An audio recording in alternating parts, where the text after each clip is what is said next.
ଗଛ ବିଷୟରେ ଜାଣିବା ହେଲା। ଆଜି କାହା ବିଷୟରେ ଜାଣିବା? ଗଛ ବିଷୟରେ ଜାଣିବା ହେଲା। ଗଛ ଆମକୁ କ'ଣ ଦିଏ?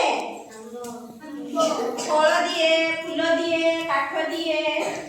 ରହିବା ପାଇଁ କାଠ ଦିଏନି, ଘର ଆମେ ତିଆରି କରୁଛେ। ଅମ୍ଳଜାନ ଦିଏ, ଦିଏ ନା ନାହିଁ? ଆମ ନିଶ୍ୱାସ ପ୍ରଶ୍ୱାସ ନଉ। ତାହେଲେ ଗଛ ଆମର କ'ଣ କରେ?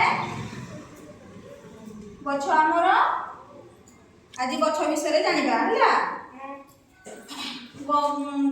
ଗଛରୁ ଆମେ କ'ଣ ପାଉ? ଫୁଲ ଖାଉ, ଫୁଲ ପାଉ ଗଛରୁ ଫୁଲ ପାଉ। ତାପରେ ଫଳ ବି ପାଉ। ଫଳ ଦିଏ ନା ନାହିଁ ଆମକୁ? ସିଏ ଫଳ ବି ଦିଏ ନା? ଫଳ ବି ଦିଏ। ତାପରେ କାଠ ଦିଏ, କାଠ ଦିଏ ନା ନାହିଁ? ଜାଳେଣୀ ପାଇଁ ଆମକୁ କାଠ ଦିଏ ନା ନାହିଁ? କାଠ ଦିଏ ନା? ଫୁଲ ଫଳ ଆଉ ଗଛକୁ ଆମେ କାଟିବା କି? ଗଛକୁ ଆମେ କାଟିବା ନାହିଁ। ସିଏ ଆମକୁ ସବୁ ଇଏରୁ ସାହାଯ୍ୟ କରୁଛି ହେଲା।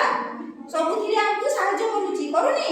ଖାଇବାକୁ ଆମକୁ ଫଳ ଦଉଛି, ଆମକୁ ପୂଜା କରିବା ପାଇଁ ଫୁଲ ଦଉଛି, ରହିବା ପାଇଁ କାଠ ଦଉଛି, ଦଉଛି ନା ନାହିଁ?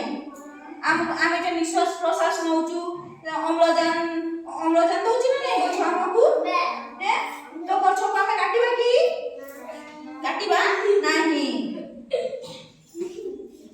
ଗଛକୁ ଆମେ ସବୁଦିନ ଗଛରେ ପାଣି ଦେବା ହେଲା। ଗଛରେ ସମସ୍ତେ ପାଣି ଦେବ ହେଲା। ଦେନେ ଗଛ ବଡ଼ ହେଲେ ଆମର ବହୁତ ସାହାଯ୍ୟ କରିବ। ଗଛ କ'ଣ କରିବ? ବହୁତ ସାହାଯ୍ୟ କରିବ ହେଲା। ଆମେ ଆଜି ଗଛ ବିଷୟରେ ଜାଣିଲେ ନା? ଭଲ ଲାଗିଲା? ଭଲ ଲାଗିଲା ତ?